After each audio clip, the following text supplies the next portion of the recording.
प्रिय विद्यार्थियों, आज हम पढ़ेंगे बिहारी की व्याख्या। बिहारी के आपके कोर्स में जितने भी दोहे हैं, क्रमशः हम उनकी व्याख्या पढ़ते जाएंगे। आपके इसमें पहला दोहा है, मेरी भव बाधा हरो राधा नागरी सोई, जातन की झाई परे श्याम हरित दुति होई। जैसा कि आपको ज्ञात ही होगा कि किसी भी कवि की व्याख्या लिखते समय हमें पहले उसके संदर्भ और प्रसंग, फिर व्याख्या और फिर विशेष लिखना चाहिए।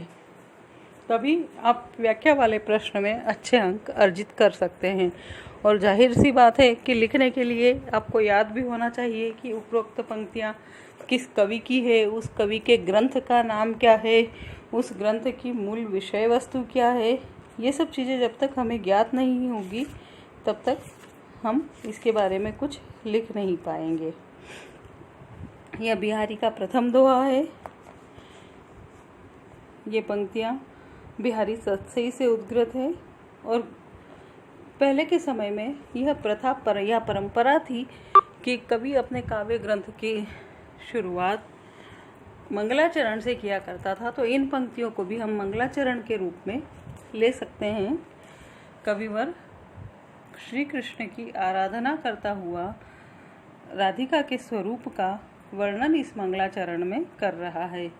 वह राधिका से निवेदन करता है कि मेरी समस्त सांसारिक बाधाओं का हरण करो, उन्हें दूर करो। हे चतुर नागरी राधा, मेरी सांसारिक बाधाओं को हरो और आप सर्वसमर्थ हैं। जब हम किसी से किसी काम के लिए निवेदन करते हैं और उसमें थोड़ी सी उसकी प्रशंसा मिला देते हैं तो वह व्यक्ति अभिभूत होकर हमारे कार्य कर देता है। इसी उक्ति का सहारा लेते हुए कवि पहले तो राधा से अपनी बाधाओं के हरण की बात करता है, फिर उनकी तारीफ में गान करता हुआ कह रहा है कि जा तन की झाई परे श्याम हरित दुति होए, कि आप तो सर्वसमर्थ है, आपके तन की छाया मात्र पड़ने से श्री कृष्ण श्याम ब्रह्म प्रसन्न हो जाते हैं। तो आप तो मेरी बाधाओं को हर ही सकती हैं, इतनी समर्थ आप हैं ही सही। यहाँ पर इन पंक्तियों का और अन्य अर्थ भी इस तरह से लिया जा सकता है कि चूँकि राधा गौर वर्णी है, श्री कृष्ण श्याम वर्णी है, साहित्य में काला रंग और नीला रंग एक ही माना जाता है और कलर संयोजन यह कहता है कि पीला और नीला रंग मिलकर हरा रंग हो जाता है। तो कलर संयोजन के अपने ज्ञान का सहारा लेते हुए कवि कह रहा है कि गौर वर्णी या पीत वर्णी राधा जब नील वर्णी श्याम से मिलती है तो प्रसन्नता का हरे रंग रूपी प्रसन्नता का उदय होता है।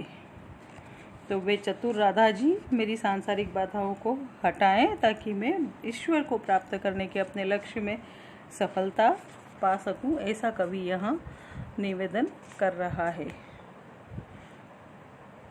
यहाँ हम ये कह सकते हैं कि पहले भक्ति के अलग अलग संप्रदाय चले आ रहे थे, तो एक राधा वल्लभ संप्रदाय था, उसका यहाँ प्रभाव हमें दिखाई देता है क्योंकि सबसे पहले कृष्ण से भी पहले राधा की उपासना पर यहाँ बल दिया है।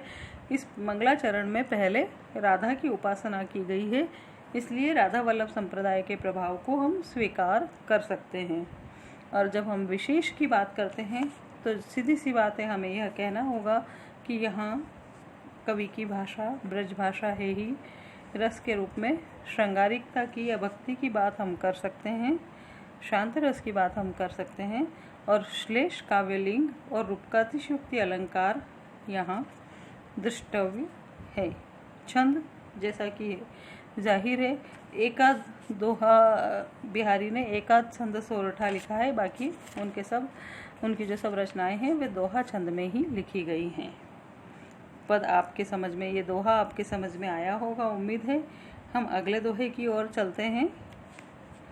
अगला है, तजी तीरथ हरि राधिका तन दुति करी अनुरागु, जिहि ब्रज केली निकुंज मग पग पग होतु प्रयागु।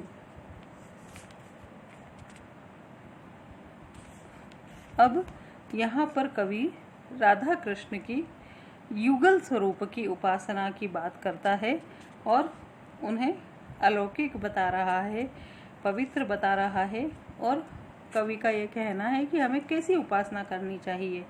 तजी तीर्थ, सारे तीर्थ स्थानों के भ्रमण को छोड़ दो, क्योंकि वहाँ सिर्फ भ्रमित होते रहोगे।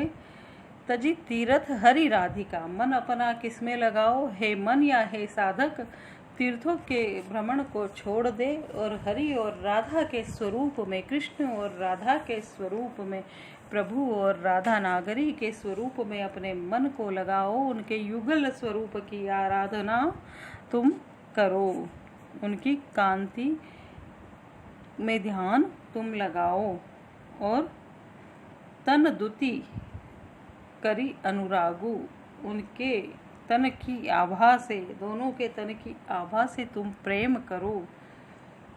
फिर आगे कवि अपनी बात को और अधिक व्याख्यायित या स्पष्ट करता हुआ कह रहा है कि जिहि ब्रज केली निकुंज मग, पग पग हो तु प्रयाग। उस युगल ने जहाँ ब्रज में जहाँ जहाँ भी क्रीड़ाएं की है, जहाँ जहाँ भी उन्होंने वो जो क्रीड़ा कुंजों के स्थान जो बने हैं उनके, वे पवित्र तीर्थ के समान बन गए हैं। कवि ये कहना चाह रहा है कि राधा और कृष्ण की क्रीड़ाओं के, उनकी लीलाओं के जो स्थल है वे किसी भी तीर्थ स्थान से बड़े हैं। और इस ब्रज में रहकर कृष्ण राधा की युगल केली क्रीड़ाएं संपन्न हुई है।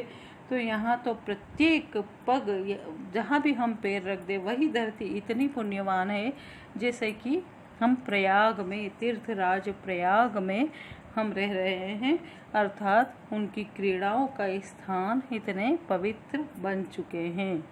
और यहाँ आराधना करने से तुम्हारी भी मुक्ति हो जाएगी। तो तीर्थों में भ्रमण करना छोड़ दो, क्योंकि सारे तीर्थ इस ब्रज में निहित है, सन्निहित है। कुल मिलाकर ईश्वर की महिमा का गान इन पंक्तियों में भी कवि ने किया है।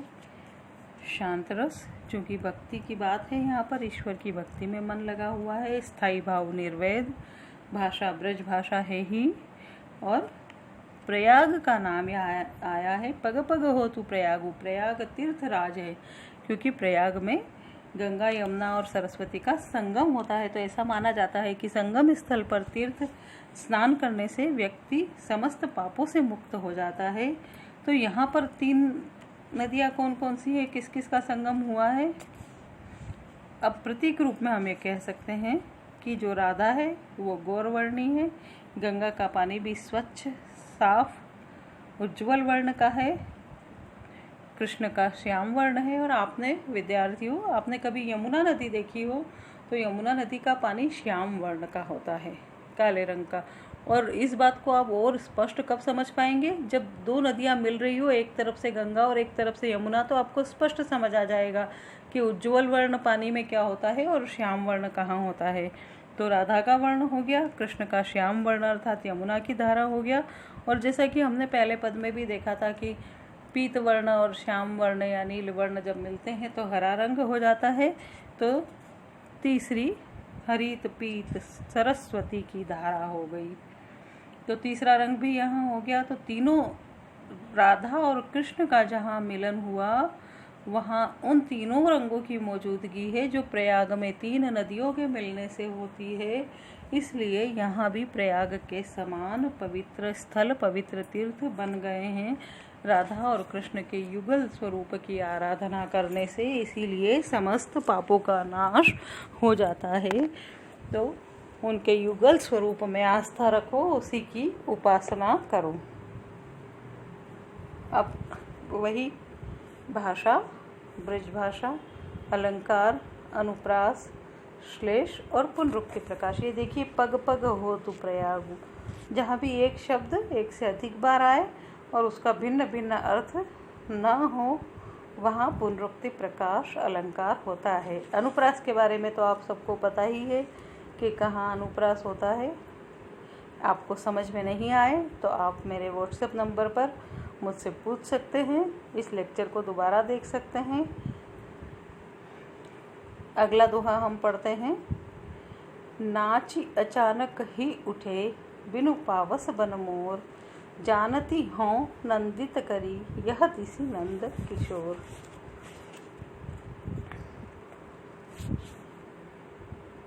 अब बिहारी वही प्रसंग, वही संदर्भ दोहा बिहारी की सतसई से लिया गया है।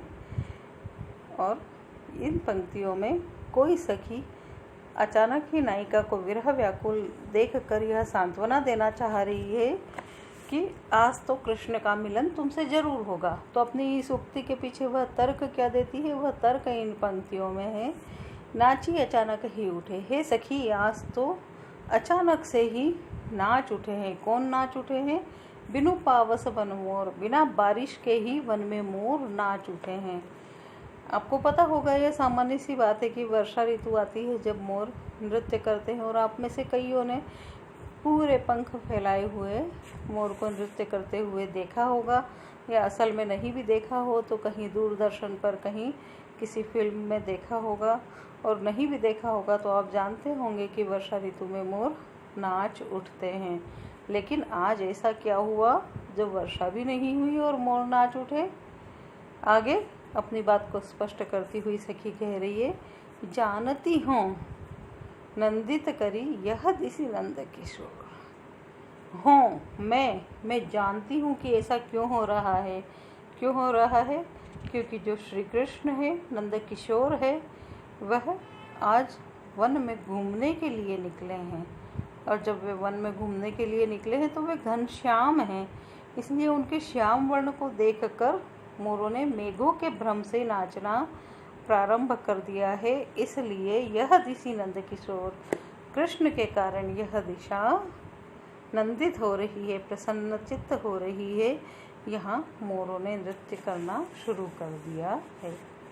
अब इन पंक्तियों में आप रस की दृष्टि से देखेंगे तो कौन सा श्रृंगार है, कौन सा रस है? श्रृंगार रस है। श्रृंगार में वियोग, श्रृंगार के दो भाग होते हैं, संयोग और वियोग।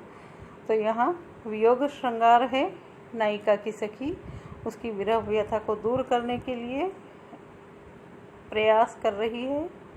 और मोरों को वन में बादलों का भ्रम कृष्ण के आने से हुआ है, इसलिए भ्रांतिमान अलंकार है।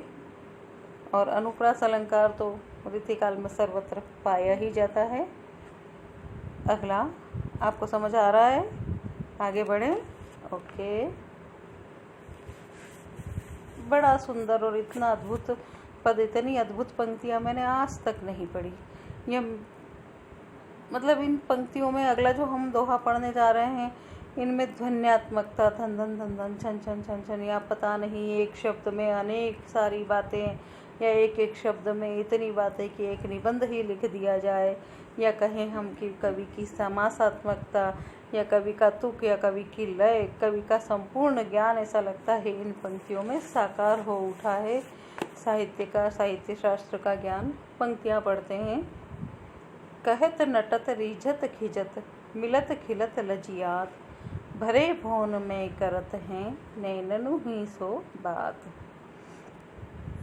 नायक और नायिका में प्रेम है आपस में, और वो किसी भरे हुए भवन में नेत्रों के माध्यम से बात कर रहे हैं।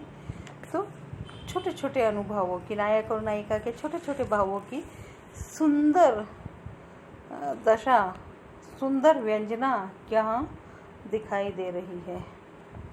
अब वही बात है कि एक बिहारी के जो दोहे हैं ना, बिहारी सच्ची मुक्तक काव्य है। मुक्तक का मतलब होता है कि हर दोहे का या हर अंश का आपस में किसी दूसरे अंश से कोई पूर्वापर संबंध नहीं है, वह अपने आप में स्वतंत्र है, कोई कथा नहीं चल रही है। वो दो पंक्तियाँ ही समूचे अर्थ को समझाने के लिए संपूर्ण हैं। पढ़ते हैं हम। कहत नटत रिझत खिजत, मिलत खिलत लजियात, भरे भौन में करत हैं नैननु ही सो बात। नायक ने नायिका से कुछ कहा, नेत्रों के संकेत से, नेत्रों के संकेत ही से नायिका ने मना कर दिया। नेत्रों के संकेत से बातें हो रही है। वे कहीं भरे हुए सभा भवन में हैं, वे दूर दूर हैं और नेत्रों से बात कर रहे हैं। नायक ने कुछ कहा, नायिका ने मना कर दिया। नायिका के मना करने की इस अदा पर नायक महोदय रीझ गए और नायिका ने नायक को रिझते हुए देखा तो वह खींच गई। एक एक शब्द सुंदर अभिव्यंजना, मिलत खिलत लजियात। इसके पश्चात जब दोनों के नेत्र मिले तो दोनों ही प्रसन्न हो उठे और नायिका लजा गई। सुंदर मनोभावों का चित्रण इस पंक्ति में नजर आता है। भरे भुवन में करत है, अब वे कहाँ उपस्थित है, यह बात हमें इस अगली पंक्ति से ज्ञात हो रही है कि भरे हुए भवन में माने जहाँ समाज जन, रिश्तेदार, परिवार के लोग एकत्रित हैं, वहाँ पर वे नैननी हुई शोभा, आँखों के माध्यम से, नेत्रों के माध्यम से, इशारों के माध्यम से सारी बातें कर रहे हैं। दोहे में रस, श्रृंगार, नायक और नायिका के संयोग की मिलन की स्थितियाँ और अलंकार, अनुप्रास अलंकार और विभावना अलंकार इन पंक्तियों में है। अगला दोहा हम पढ़ते हैं। मुझे लगता है आपको भी बिहारी के दोहे पढ़कर कहीं न कहीं आनंद की अनुभूति हो ही रही होगी। नेह न नैनन को कछु उपजी बड़ी बलाय, नीर भरे नित प्रति रहे तऊ न प्यास बुझाई। पंक्तियाँ बिहारी सतसई से ही उद्धृत है। इसमें कोई नायिका अपनी सखी से कह रही है। वह नायिका कैसी है? पूर्वानुरागिनी, मतलब उसे पहले से ही किसी से प्रेम है और वह अपनी व्यथा का चित्रण अपनी सखी से करते हुए कह रही है। नेह न नैनन को कछु उपजी बड़ी बलाए। ये जो प्रेम होता है यह नेत्रों के लिए बड़ा कष्टदायक होता है। कैसे कष्टदायक होता है कि बड़ी विरोधाभासी स्थितियां नेत्रों में उत्पन्न हो जाती है। चूँकि पूर्वानुराग है लेकिन वर्तमान में नायक नायिका के पास नहीं है, इसलिए वियोग की उन स्थितियों में उसके नेत्रों में नित प्रति नीर भरे नित प्रति रहे, रोज ही आंसू भरे रहते हैं। 24 घंटे उसके नेत्रों में जल रहता है, पानी रहता है, आंसू रहते हैं। लेकिन फिर भी स्थिति कितनी विचित्र है कि तऊ न प्यास बुझाई, फिर भी नायिका की नायक के दर्शन की प्यास बुझती ही नहीं है। तो ये यहाँ विरोधाभास अलंकार है। साहित्य में विरोधाभास अलंकार कहाँ होता है? जहाँ वास्तव में विरोध न होते हुए भी विरोध का आभास हो, वहाँ विरोधाभास अलंकार होता है। नायिका के नेत्रों में नीर भरे हुए हैं, पानी भरे हुए, लेकिन फिर भी उन नेत्रों की प्यास नहीं बुझ रही है। तो ऐसी बला मेरे प्रेम के कारण यह उत्पन्न हुई है और मेरे नेत्रों को कष्ट हो रहा है, ऐसी बात कोई नायिका अपनी सखी से कह रही है। आगे बढ़ें। ओके। पाई महावरु दैन को नाइनी बैठी आई। मेरी आवाज़ आपको सुनाई दे रही है साफ? फिरी फिरी जानी महावरी एड़ी मेड़ती जाए। नायिका के सुकोमल शरीर का चित्रण, उसकी सुकोमल एड़ियों का चित्रण इन पंक्तियों में है। एक सखी नायक से नायिका के सौंदर्य और कोमलता का चित्रण करते हुए कह रही है कि वह इतनी सुकोमल है कि नाइन जब उसके पैरों में, एड़ियों में महावर लगाने आती है। आजकल का सिस्टम तो शायद अलग हो चुका है। पहले यह था कि मेहंदी, महावर ये सब लगाना नाइन का काम हुआ करता था और लोग अपने घरों में शुभ अवसरों पर नाइन को मेहंदी लगाने के लिए बुलाया करते थे। तो पाई महावरु देन को, पैरों में महावर लगाने के लिए नाइन आकर बैठी। अब वो महावर तो क्या ले, फिरी फिरी जानी महावरी एड़ी मिड़ती जाए। महावर ही समझकर वह केवल उसकी एड़ी पर ही हाथ बार बार घुमाती रही है, क्योंकि वो एड़िया इतनी लाल है, इतनी रक्तिम आभा से युक्त है कि नाइन को भ्रम हो रहा है कि मैं क्या करूं। वह स्वतः ही लाल है तो एड़ियों को ही वह महावर समझकर मलती जा रही है। यहाँ भी भ्रांतिमान अलंकार, क्योंकि उन्हें भ्रम हो रहा है नायन को। जहाँ भ्रम की स्थितियाँ होती है, भ्रांति होती है, व्यक्ति कुछ समझ नहीं पाता है, वहाँ भ्रांतिमान अलंकार होता है। अगला हम पढ़ते हैं। अगला थोड़ा सा जटिल है, ध्यान से सुनना होगा। मंगल बिंदु सुरंगु मुख शशि केसरी आड़ गुरु, इक नारी लही संगु सरसमय किय लोचन जगत। अब यहाँ इन पंक्तियों में कवि का ग्रहों का ज्ञान भी प्रकट होता है। और वे सब ग्रह कहाँ घटित हो रहे हैं इन पंक्तियों में? नायिका के मुंह पर। मंगल बिंदु, सौंदर्यवती नायिका का चित्रण सखी नायक से कर रही है। वह कहती है सुरंगु, नायिका गौरवर्णी नायिका है और उसका मुख कैसा है? मुख शशि, मुख चंद्रमा के समान है। उसने उस चंद्रमा के समान सुंदर मुख पर उस गौरवर्णी नायिका ने लाल रंग की जो बिंदी लगा रखी है, वह मंगल बिंदु है। आपको पता होगा मंगल ग्रह का रंग लाल होता है। चंद्रमा गौरवर्णी है, नायिका गौरवर्णी है, तो उसने लाल बिंदी लगा रखी है। और केसरी आड़ गुरु, उसने अपनी बिंदी के नीचे जो आड़ी डंडी लगा रखी है केसरिया रंग की, वह मान लो गुरु ग्रह है। इक नारी लई संगु रसमय किए लोचन जगत। तो यहाँ पर क्या है? यहाँ पर श्रृंगार का चित्रण कवि ने किया है। नायक नायिका को सुसज्जित रूप में देखकर उससे प्रेम कर बैठता है और वह कह रहा है कि वह जो नायिका है उसके मुख पर सुंदर लाल बिंदु मंगल है, मुख उसका चंद्रमा है, केसर का पीला आड़ा तिलक बृहस्पति है। इन तीनों नक्षत्र को एक नारी लही संगु, तीनों नक्षत्र जब एक राशि में होते हैं तो अच्छी स्थितियाँ उत्पन्न होती है। और यहाँ तीनों नक्षत्र जब एक मुख पर घटित हो रहे हैं तो इन्होंने क्या किया है? रसमय किए लोचन जगत, मेरे नेत्रों के संसार को रसमय कर दिया है। मतलब नायिका के सौंदर्य का पान नायक कर रहा है और वह उससे बड़ा प्रभावित और प्रसन्न हो रहा है, प्रेममय हो रहा है। तो यहाँ जिन 3 ग्रहों की बात की गई है, उन तीनों ग्रहों के संयोग से अद्भुत शोभा उत्पन्न होती है। वे जब एक ही राशि में स्थित होते हैं तो धरती पर बरसात होती है, जल वर्षण होता है। और वो तीनों ग्रह नायिका के मुख पर एक ही राशि पर घटित हो रहे हैं तो नायक के नेत्रों में प्रेम की बरसात, प्रेम के रस से वो युक्त हो रहे हैं। तो यहाँ पर ग्रहों के ज्ञान का कवि का परिचय मिलता है। यहाँ पर सांग रूपक अलंकार है। सांग रूपक अलंकार कहाँ होता है? जहाँ एक वस्तु में दूसरी वस्तु की कल्पना की जाती है, वहाँ तो रूपक अलंकार है, रूपी माना जाता है, जैसे मुख रूपी चंद्रमा, इस तरह से। और जहाँ पूरे पद में ही यह बात हो, उसके अंग उपांग भी उस तुलना का, उस समानता का समर्थन करते हो, वहाँ काव्य में सांग रूपक अलंकार होता है। इन पंक्तियों में सांग रूपक अलंकार घटित हुआ है। बाकी